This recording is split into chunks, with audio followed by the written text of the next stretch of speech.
matuto ngayong at excited na rin na ma-promote ang ating bagong produkto dahil sobrang napakaganda po ng ating product na ito, no? Very, very timely as well. Okay, kaya naman, let's start it off. Okay, nakikita na po ba ang aking screen? Pa-comment naman po ng yes if all is clear. Ayan. Okay, all right. So this is our newest product ng GFox International. One capsule, triple power, triple immune protection. Okay. Sabi nga natin, no, triple immune protection. Speaking of immune protection, ano ba yung mga reasons, believers? Bakit ba bumababa ang ating immune system? Pa-comment naman po dyan. Bakit kaya? No? Bakit bumababa ang ating immune system? Ano ba yung mga rason na yan? Okay, bad habits, kulang sa nutrients, ano pa, stress, that is correct, no? Napakadaming stress. Unhealthy lifestyle, di kumakain ng gulay. Ayan. Alright, air pollution, kulang sa tulog, puyat, free radicals, that is correct. No? Ang dami na po talaga nating mga factors, no? Internal and external factors that can cause ang pagbaba ng ating immune system. Okay? And sa mga sinabi niyo po, no, tama po lahat ng yan. And we can boil it down to oxidative stress. Okay, so wag po natin kakalimutan itong word na ito, no? Oxidative stress. Ano ba ang oxidative stress?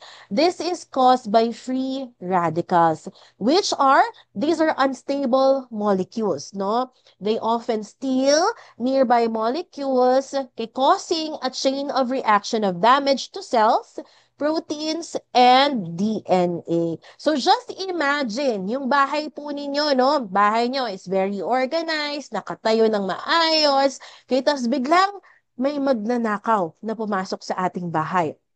Inattempt na pumasok, pumunta sa bintana, no? Sinubukang sirain pero di makapasok. Pumunta naman sa may bubong, okay? Sinubukan sirain pero hindi makapasok, okay? Pero pag bukas niya ay pag sira niya sa pintuan, nako, nakapasok ang magnanakaw. Bakit ba pumapasok ang magnanakaw or bakit ba merong magnanakaw?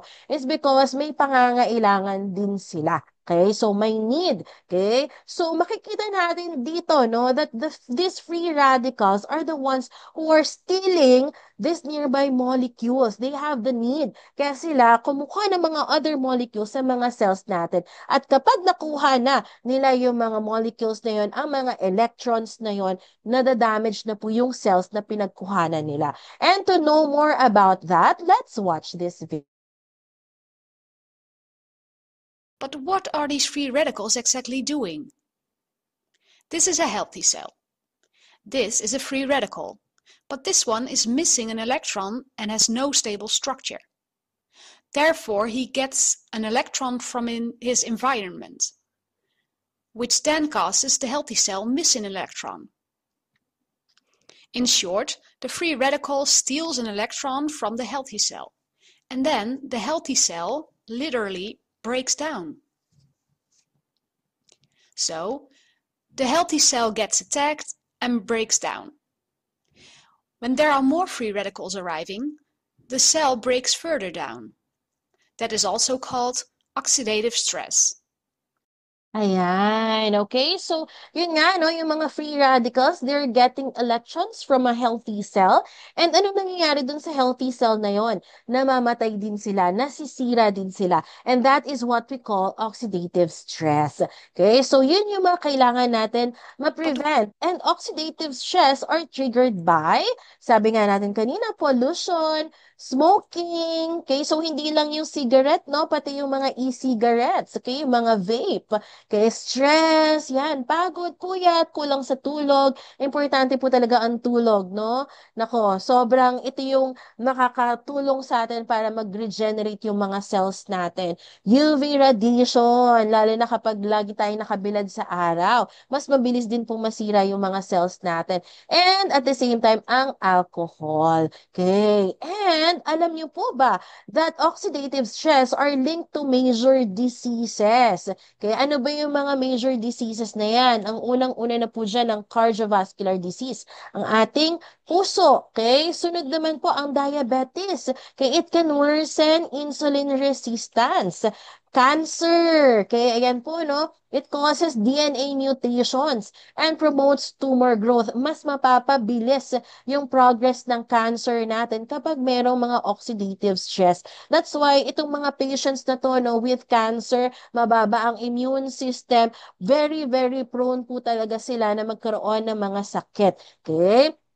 Then we also have neurodegenerative diseases, okay, that could lead to brain cell damage and autoimmune conditions that could trigger chronic inflammation and tissue damage as well. So the question is, what can help the body fight off free radicals?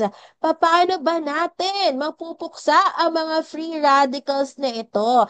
Ito ay sa tulong ng mga antioxidants. Ayan. Kaya po tayo, no, makikita natin sa mga supplements ng GFox International, lagi natin sinasabi, high in antioxidants. Okay? Di ba po? Ang ating spirulina with probiotics, napakataas po ng antioxidants niyan. Bakit? Ano ba ang tulong ng ating antioxidants? Okay? So, antioxidants, ito po yung defender ng ating body. Okay, papaano po, no? Nino-neutralize niya yung mga free radicals by donating an electron. Okay, so for example, nag-take tayo ng mga food supplements. Okay? Then, na-detect ng mga free radicals na, uy, meron ako makukuhanan ng electron dito sa mga food supplement na ito na tinake ko. For example, spirulina with probiotics, no? So, nakakuha siya doon ng antioxidant ng electron. And that helps para ma-stabilize yung free radicals. So, wala pong nasirang cell, wala pong na-damage na DNA, walang na-damage na proteins. So, si antioxidant na yung free na nagbibigay, okay, sa mga free radicals na yan by donating an electron. And the question now, what vitamins is the frontline defender? Alam po ba natin yan? Ano ang vitamins na frontline defender na may mataas na antioxidant? Pa-comment naman po kung alam po natin. Ano bang vitamins ito? Ayan. Okay. That is correct, no? Ito po ang ating vitamin C. Ayan. Vitamin C is the frontline defender. Okay, so makikita po natin dito, no, that vitamin C is a water-soluble vitamins and essential nutrient for humans. Meaning, okay, so if this is essential, our body hindi po natin kaya mag-produce ng vitamin C. So we need food and supplements para magkaroon po ng vitamin C sa ating katawan. So how does vitamin C works? Unang-una po, no, tinutulungan niya para maneutralize ang mga free radicals. Pangalawa, it supports the immune cell function and recovery. And pangatlo, it reduces inflammation. Okay, napakaganda po talaga ng vitamin C. Ayan, ano, nanoneutralize niya yung mga free radicals. So, bago pa masira yung mga cells natin, bago pa masira yung mga proteins and DNAs ng ating katawan, natutulungan na po ng vitamin C yan. Nagbibigay na siya ng mga electron sa mga free radicals. However, alam niyo po ba, no, that in 2022, a study stated that there are 6 common vitamin deficiencies Filipinos experience, and this includes vitamin C.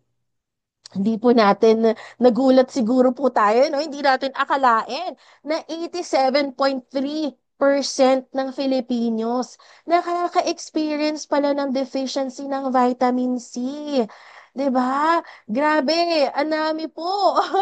Okay, because this vitamin C, as we have mentioned earlier, this is an essential nutrient na ating katawan. No? Kailangan na meron tayong intake nito from the food that we eat and then from the supplements. So this just simply means na ang mga Filipinos sa diet natin, sa pagkain na kinakain natin everyday, kulang pala ng vitamin C yung mga nakakain po natin, no? So yung mga servings ng food natin, not enough yung fruits, not enough yung vegetables, okay, where we can have the vitamin C. And vitamin C plays a vital role in our immune system as a powerful antioxidant.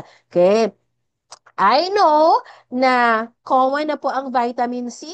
Okay, so everybody is already taking it. I'm pretty sure lahat tayo siguro talagang nakainom na ng vitamin C way before pa, 'di ba? Alam na po natin 'yan.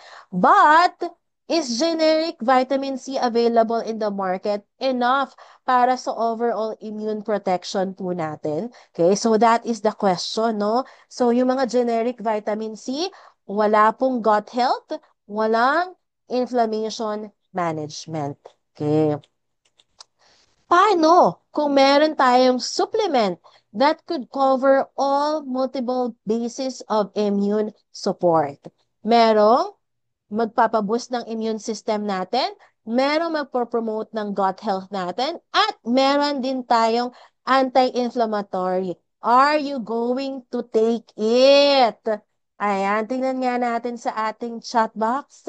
Ayan, are you going to take it kung merong ganito, no, na supplement sa atin?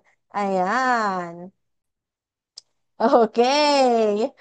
Yes, yes na yes. Di ba po? Yes na yes talaga. Kaya naman, introducing po no, ang ating Promeric C.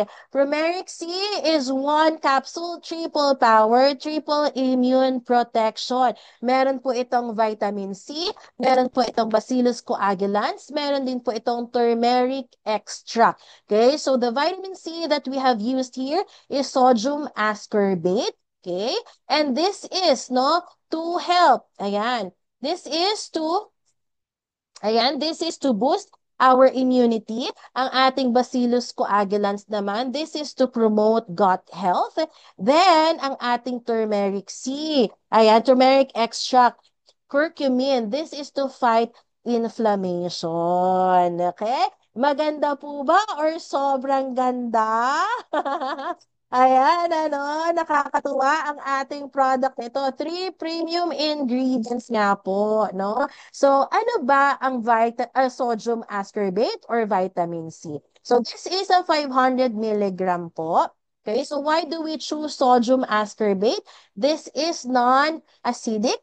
This is ideal po no, sa mga merong hyperacidity. Okay, so meron pong ulcer or meron din pong sensitive stomachs. Okay. And hindi lang po yan. Ang benefits po nito is it boosts our immune system, powerful antioxidant, it improves iron absorption. Ano ba yung iron? Iron, this is the key for our hemoglobin. Para saan ang hemoglobin? Hemoglobin is the one that helps, no, para mag-produce ng red blood cells. And red blood cells are the ones that carries oxygen from our lungs to the rest of the body. So, napaka-importante ng oxygen sa ating katawan. And vitamin C helps to improve iron absorption. Not only that, it promotes healthy skin, it supports cardiovascular health, and supports joint and bone health. Okay, so these are the key features. Sa form, this is non-acidic. Ang absorption po nito is well absorbed, gentle sa ating stomach. Okay, so those ones with hyperacidity and ulcers, matotolerate po natin yan ang ating stomach. Stable din po ito, no, due to its mineral salt form. That's why it's sodium. Okay? Ayan, may sodium content. Okay, then, ang usage po nito is for long-term and high-dose supplementation. Okay, so makikita po kasi natin kapag ascorbic acid, this is for general use and then low po yung dosages natin dito kapag ascorbic acid yung ginamit natin.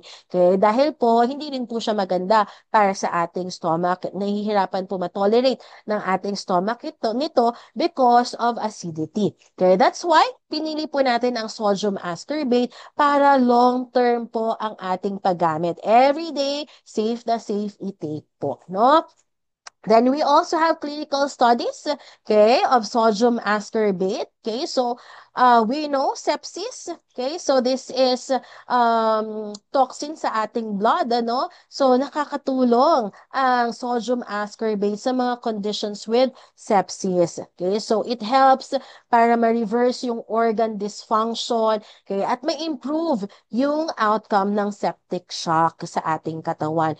We know, during the COVID-19, nako, napakataas talaga ng market ng vitamin C. Halos lahat ng mga stores, ubos ang vitamin C. It's because it helps, no, para labanan ang COVID-19. Okay? So, malaking tulong po ang vitamin C for that. Lalo na sa mga merong cough and colds, flu. Okay? Ayan.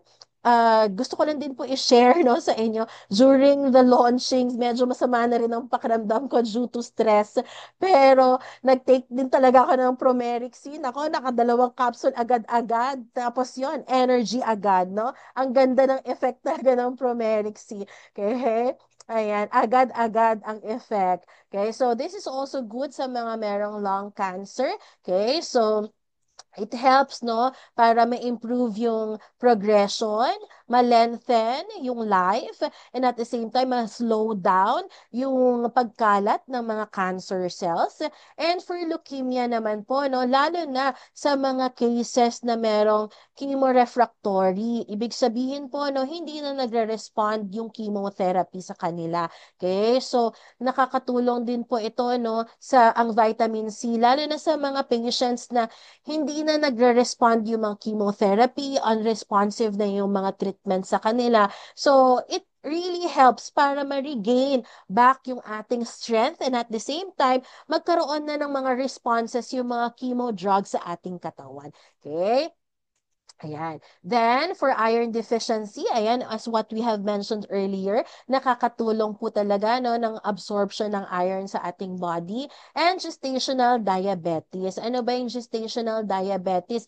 This occurs when hormonal changes po, no, during pregnancy. Okay? So, nawawala naman po itong gestational diabetes after the pregnancy. Okay? So, ibig sabihin po, no, the vitamin C, sodium ascorbate, nakakatulong din po talaga sa ating mga pregnant moms. Ayan. Now, nang dahil dyan, no, napakaganda talaga ng ating sodium ascorbate. Talking about diabetes, okay? Ano ba yung organ responsible kapag meron tayong diabetes? Pa-comment naman po sa ating chat box. Ano ba yung organ responsible kapag tayo ay may diabetes? Ayan, basahin ko lang yung message ni Ma'am Luis dito, no? Sarap ng sleep ko sa Promeric C. Wala din acidity kahit empty stomach ko nitik. Yeah, parehas tayo. Ang sarap talaga ng sleep and at the same time, tagal lumakas ang aking immune system. Kailangan na kailangan ng Promeric C sa mga panahong ito. Okay. Ayan, syempre ang ating pancreas, di ba po? So, ano naman po ang organ responsible para naman sa mga taong merong hypertension? Kapag meron tayong hypertension, anong organ responsible for that? Syempre, ang ating heart. Okay? So, ano naman po ang organ responsible kapag mababa ang ating immune system? Okay? Alam po ba natin ano ang organ responsible kapag mababa ang ating immune system? Okay? Tingnan natin. Kapag mababa immune system mo, okay, nahihirapan mag-activate ang mga T cells, ang mga killer cells, antibodies sa ating katawan. Ano ba ang organ responsible para sa ating immune system? Okay. May mga nakita ko dito lungs. Meron pa po ba dyan na magta-try? Anong organ responsible para sa ating immune system? Ayan. Kidneys. Meron pa po bang magta-try pa? Try more. Okay. Liver. Ayan. Stomach. Okay. Heart, lungs, cells, brain. Lahat na nilagay na natin. The organ responsible po, no, para sa ating immune system is our gut. Ayan, dito pala yan natatagpuan, ano, sa ating gut. This is the immune system headquarters, the core of resilience, energy, and immunity. Bakit po, no? 70 to 80% po ng ating mga immune system cells are located in the gut-associated lymphoid tissues. Okay, so dito po matatagpuan ang ating mga immune system cells. Kaya dapat talaga healthy ang ating gut kasi nandiyan po yung mga immune system cells natin. That's why siguro na nakikita natin na kaya pala yung ating spirulina meron din siyang probiotics, no? So para ma-improve din magkaroon ng healthy gut tayo. Okay? So a healthy gut helps manage chronic inflammation and disease risk. Okay, so ano po ba ang probiotic na gamit po ng ating Promeric C? So we use Bacillus coagulans. Okay, so ito pong ating probiotic na yun. How does this work? This is a spore-forming bacteria. Kapag sinabi po nating spore-forming, ibig sabihin po, no, it survives sa ating stomach acid. Kasi ang ating stomach is full of acid po, no? Ayan, may heat and all. Ayan, so kapag spore forming, ibig sabihin po, no, nagkaka-survive siya sa stomach acid at nakakapunta po siya sa ating gut or sa ating intestines. So, ang Bacillus coagulans din po is very beneficial mag-produce ng lactic acid na nagpapa-lower ng gut pH. Okay? Because most of the time, kapag mataas po ang acidity level ng ating gut, ayan, hyperacidic po tayo, kaya dyan po naglalabasan ang mga chronic inflammation. That's why Bacillus coagulans produces lactic acid para mapababa po, no, yung ating um, acidity level ng ating gut. Kaya ano pa ba ang mga benefits niya? Nire-regulate niya yung intestinal microflora natin. This is also good para sa oral health. Okay, so minsan, no, yung may mga kaibigan tayo, yung aamoy din tayo na wala namang sira sa ngipin, pero bakit ganun ang amoy? Okay, so, ayan. So, nakakatulong din po na kapag malinis din yung gut natin, it also helps our oral health. Okay, so this is also supports our brain, improves nutrient absorption. Kaya kapag malinis at healthy ang gut natin, mas mapapabilis ang absorption ng mga nutrients sa ating katawan. Okay, this is also good para sa ating skin health and supports joint and bone health. Okay, so we uses 500 million colony forming unit, no, ng ating Bacillus coagulans. Okay, so once again, this is a spore forming. It survives stomach acid at nakaka-reach po ito ng ating intestines alive. Okay, so no need din po siya na ilagay sa refrigerator. Okay, because meron tayong mga kilala dyan doon ng mga lactobacillus, di ba? Tapos, kailangan nire-ref natin yung mga okay kabatyan, di ba? So, kailangan nire-ref po yun para magkaroon ng longer shelf life. But for the Bacillus coagulans, kahit hindi na po natin siya ilagay sa refrigerator, ayan, mahaba po ang kanyang shelf life. Okay? So, I know na may mga questions kayo, ma'am. Ano ba ang difference ng Bacillus coagulans probiotics sa ating spirulina probiotics? Okay? So, spirulina probiotics, ang gamit po natin doon is Lactobacillus plantarium. Okay? So, ito pong Lactobacillus plantarium is often good combination ng spirulina. Meron po silang synergistic effect. Okay? That's why we use Lactobacillus plantarium sa ating spirulina because Lactobacillus plantarium is a natural fermentation strain. Okay? And maganda po siya para sa mga plant-based formulation like spirulina. Okay? So, ayun po na magkaiba po silang strain. Ang Lactobacillus plantarium na gamit natin sa ating spirulina is different from Bacillus coagulans. So, ma'am, parehas lang ba ng effect yan sa ating gut? Yes, no? Yes na yes. So, it also helps to modulate yung ating immune system. It also supports gut health and also helps to reduce inflammation. Kaya magkaiba lang po ng synergistic effect kapag Lactobacillus plantarium and the spirulina. Spirulina, this is a superfood. Ayan, so nutrient na kailangan ng ating katawan. Okay. So, hopefully sa mga may mga questions na gano'n na ano ba ang pinagkaiba ng spirulina with probiotics and promeric C na Bacillus coagulans, yun po ang kasagutan. Sana po ay nasagot ko ang inyong mga katanungan doon. Ayan. So, learning pa ba tayo, mga believers? Ayan, learning ba tayo? Ay, mabilis po ba? Okay, sige po. Dadahan-dahanin po natin. Okay. Alright. So, don't worry, naka-record naman po itong ating training na ito. Okay. So, now, let's proceed naman po sa mga clinical studies ng Bacillus coagulans, no? So, kapag sinabi nating Bacillus coagulans, talagang nakakatulong po ito for the irritable bowel syndrome. So, this is a study design conducted in India. Kapag sinabi nating Indian, nako, maraming mga mekos-mekos dyan. No, makikita natin paano sila magluto using their own hands. Tapos hindi natin alam kung saan nila nilalagay yung kanilang kamay. Tapos minekos-mekos na. Okay? So that's why marami rin pong mga problem sa gut sa India. So nagkaroon sila ng study, no, sa 136 adults. Okay, so ito pong mga 136 adults na ito ay pinainom po ng 2 billion CFU Bacillus coagulans. Okay, so nakita po nila dito na nagkaroon, no, ng changes sa kanilang abdominal pain intensity. Okay, na-increase po, no, yung bowel movements nila, including feeling of bloating, nawala po yan, stool consistency, overall irritable bowel syndromes, and serum cytokines. Ayan. So, mini-measure po nila yan, no? So, ano po yung naging result?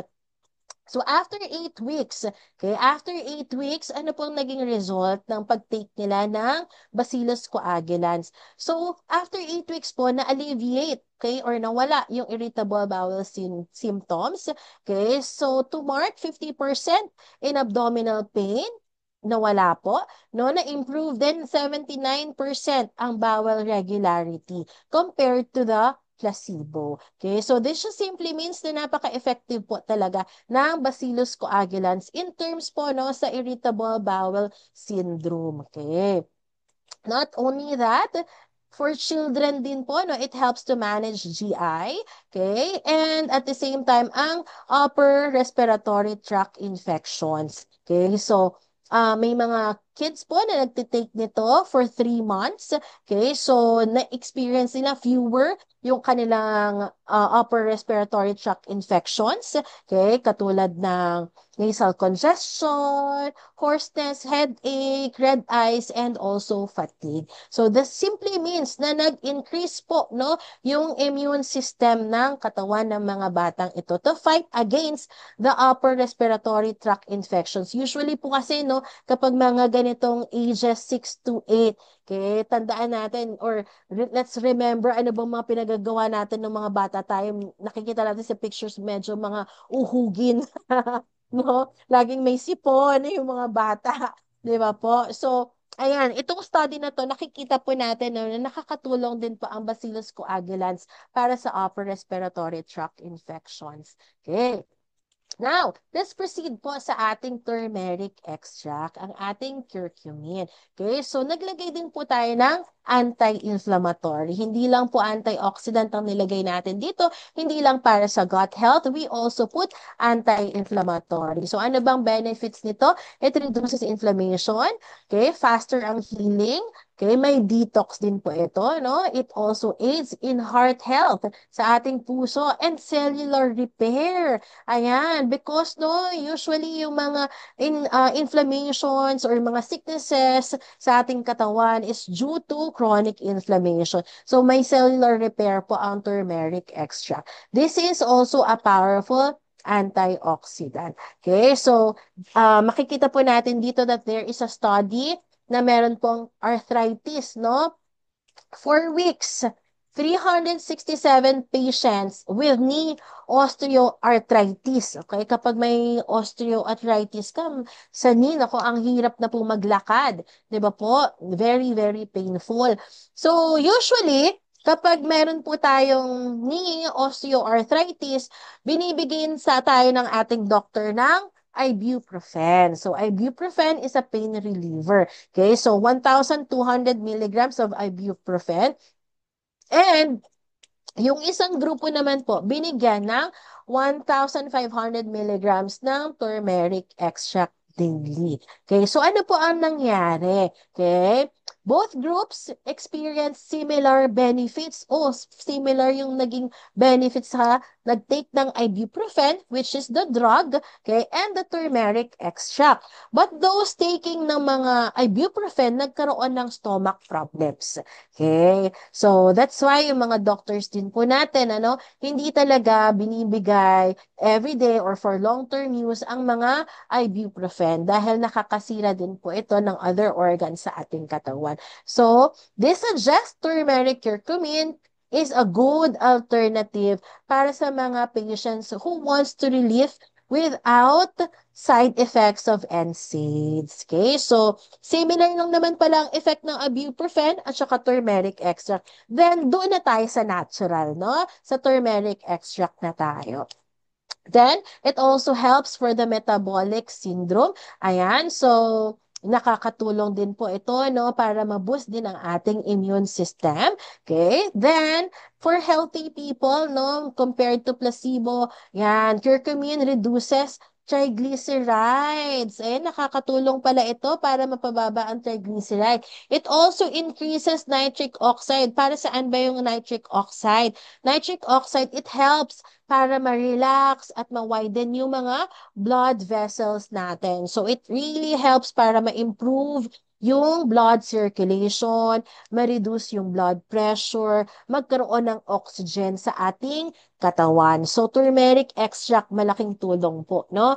It also lowers inflammation, stress markers, ayan, and reduce beta-amyloid plaque linked to brain aging. Ayan. So, malaking tulong po ang ating turmeric extract. That's why, no, sa mga ibang countries, talagang naglalagay sila ng turmeric sa mga soup nila. Okay? Kasi napakaganda po talaga ng um, effect nito sa ating katawan. Beneficial effect, no, ng mga natural na to, no? Ayan, ang ating turmeric extract.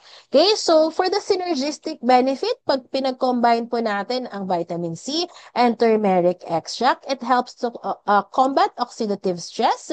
It also supports absorption and metabolic energy. Kapag pinag-combine si vitamin C and Bacillus coagulans, it creates a favorable gut environment. Sa gut, yun yung kung nasaan ang ating immune system cells. Then it also enhances immune modulation. Okay? So, 6 reasons bakit natin pipiliin ang Promeric C over generic vitamin C. First reason, 500 milligrams natural sodium ascorbate po tayo, okay, with Bacillus coagulans and turmeric extract. Non-acidic, gentle on the stomach, multifaceted din po, no? So, yun nga, may 3 powerful ingredients tayong gamit. Then it also combines probiotic, okay? Then it also combines curcumin that reduces inflammation, okay? And this is also backed by studies of this each ingredient. So, only choose Promeric C with 3 major benefits to boost immunity, fight inflammation, and promote gut health. Ano ba ang suggested intake po nito? Okay, so for maintenance, 1 to 2 capsules a day. For enhancement, 3 to 4 capsules a day po ito. No? So it's safe up to this dosage, 2,000 milligrams a day. Okay, so take it in the morning, okay, para ma-boost ang ating immune system at ma-improve ang ating energy levels. Take it with food or after meal, okay, para mas mabilis po yung absorption ng turmeric and probiotics. Ayan. So, kung may tanong po kayo kung pwedeng empty stomach, wala rin pong problema, no? Especially for those ones na hindi naman po acidic. Okay, so this is also good for the kids as well. So only choose Promeric C, one capsule, triple power, triple immune protection. Learning po ba tayo, believers? Ayan. Okay. Learning. Okay. Okay, ayan po, no? Ngayon naman po, punta tayo sa mga questions, no? Sa FAQ natin. We have prepared some FAQ for you. So, kapag hindi po natin napasadahan yung inyong katanungan, pwede po tayong mag-chat sa ating chat box, no? Para sa ating mga questions. Okay? So, for our first question, ilan pong capsules ang meron sa isang bote ng Promeric C? So, each bottles contains 100 capsules po. No? So, 100 capsules. So, ayan, bilangin po natin kung makakailang capsule tayo per day. Kung ilang months siya maglalast. Okay? So, ano po ang dosage ng Promeric C in milligrams? One capsule of Promeric C contains 625 milligrams po. No? 625. Ayan. So, how many mg of sodium ascorbate is in Promeric C? So, 500 milligrams po ang sodium ascorbate na meron sa Promeric C. So, you can take it at least 4 capsules a day for enhancement. So, according po sa studies, no, the upper limit intake for adults is 2,000 milligrams per day. Okay, so, ilan naman din po ang Bacillus coagulans na meron sa ating Promeric C. So, 500 million colony forming unit po meron dito. No? So, ito po ay CFU. Ibig sabihin po, ito po yung unit na nagbe-measure ng number of viable, live, and active microorganisms, okay, na meron sa ating Promeric C. Okay. Then, ilan po ang mg ng ating turmeric extract? So, meron po itong 10 milligrams of turmeric extract. Okay? Safe po ba ito sa kids? Yes, safe po, no? So, nakakatuwa din na during the launching, ayan, pinainom sa harapan nating lahat ni Sir David. Ang kanyang mga anak, no? Kanyang mga anak uminom ng Promeric C sa ating lahat, no? During the launching. Ayan, para sa mga batang 6 years old pataas, okay, at kayang-kaya na pong uminom ng soft gel capsule, pwede na pong mag-take. Recommended is one soft gel capsule a day po, no? So, may mga questions din po akong na-receive na, ma'am, bakit po dun sa bottle natin not recommended for kids? Okay? It's because that is only for FDA compliance. Even our spirulina with probiotics, sa likod din po nun, halos lahat po ng mga food supplements po natin, ano, talagang nilalagay natin doon na not for children, ganyan-ganyan, and so on. So, that is only for the FDA compliance po, no? So, however, nakita naman po natin kanina that our ingredients are all natural. Okay? So, all organic. Wala po tayong pwedeng ikabahala. Okay. Then, next po, safe po ba ito sa mga taong merong hyperacidity and acid reflux? Yes po, no? So, sapagkat ang gamit po natin dito ay sodium ascorbate. Okay? Safe din po ito sa mga pregnant women. Nakita po natin kanina, no, kung gaano ka-importante ang sodium ascorbate para sa mga merong gestational diabetes. So, nakakatulong din po ito para sa mga pregnant women. Okay? Then, safe din po ba ito sa mga breastfeeding moms? Vitamin C is a natural component, antioxidant po, no, for breast milk. Probiotics, maganda rin po ito sa mga breastfeeding moms na makakatulong po sa kanilang digestive health. Para naman sa turmeric, in small amounts, kaya po small amount lang ating nilagay, is considered safe para sa mga breastfeeding moms. Yan. So, next po.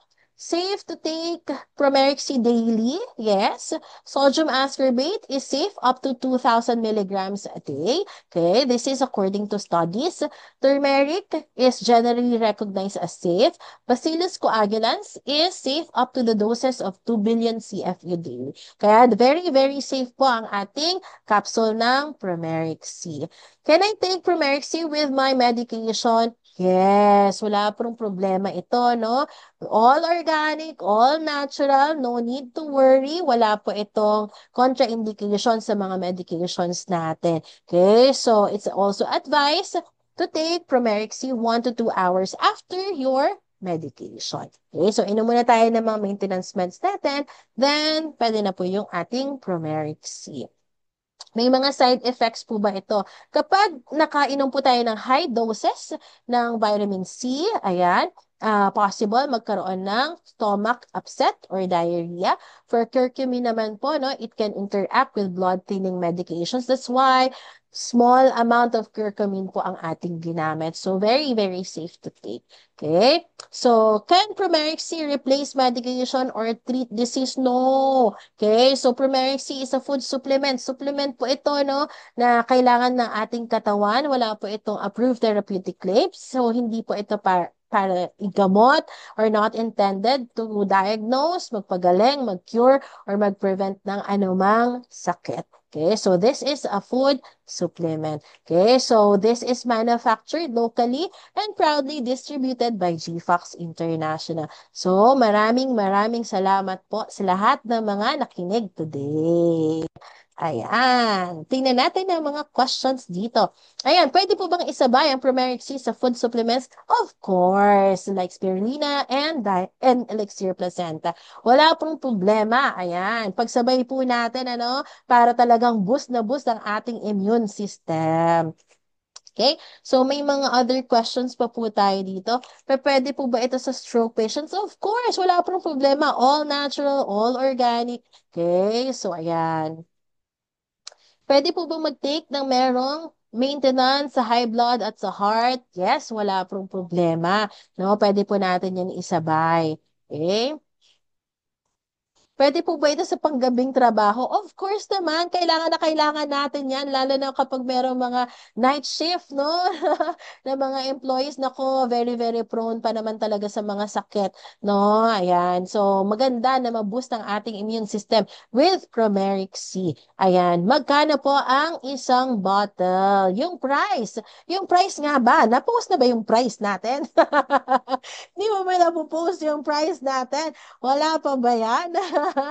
Ayan, antayin lang po tayo kung hindi pa na-post yung price. Or yung mga uplines po natin, alam po ang presyo ng ating bottle na ito. Ayan, nakakatuwa naman. Let's all take this, no? 10 years old, may sakit sa fatty liver. Yes, wala pong problema. As long as kaya pong mag-take, no, ng 10 years old ng capsule. Ayan, for 3 years old, medyo mahihirapan po mag-take ng capsule.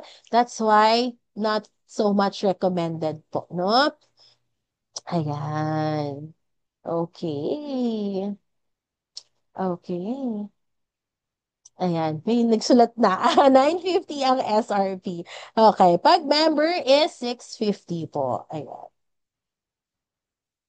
Ayan, Ma'am Primar, ilang dosage po per day sa may health concern na leukemia? Ayan, so maganda rin po no, na ipagsabay din po natin ang Elixir Placenta and also Promeric C. For Elixir Placenta, nako, kailangan din po natin, hindi ko po alam kung ilang dosage na yung iniinom niya, no? Pero for Promeric C, it's better to 3 to 4 capsules po. Ayan.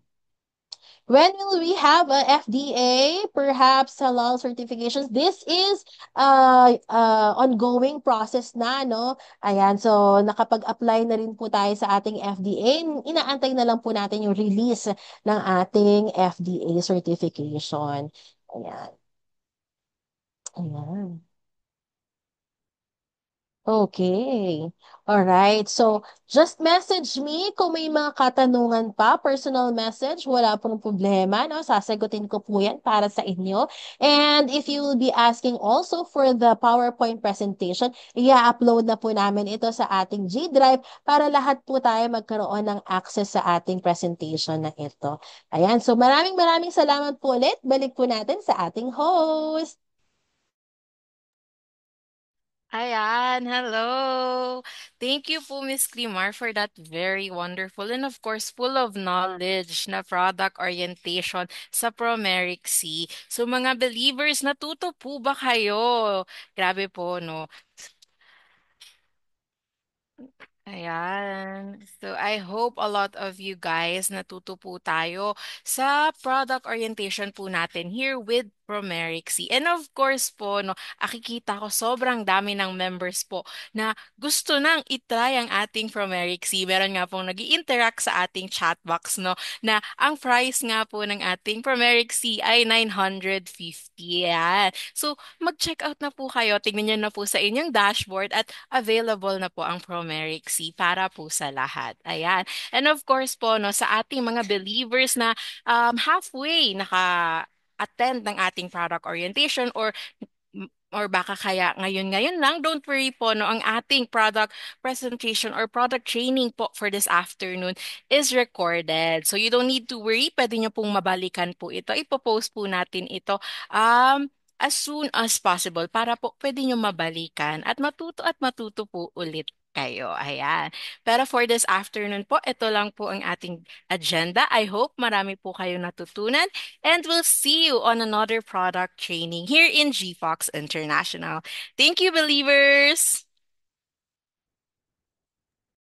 Bye, everyone. Thank you, Paul. Thank you, Sally. Thank you, Roslyn.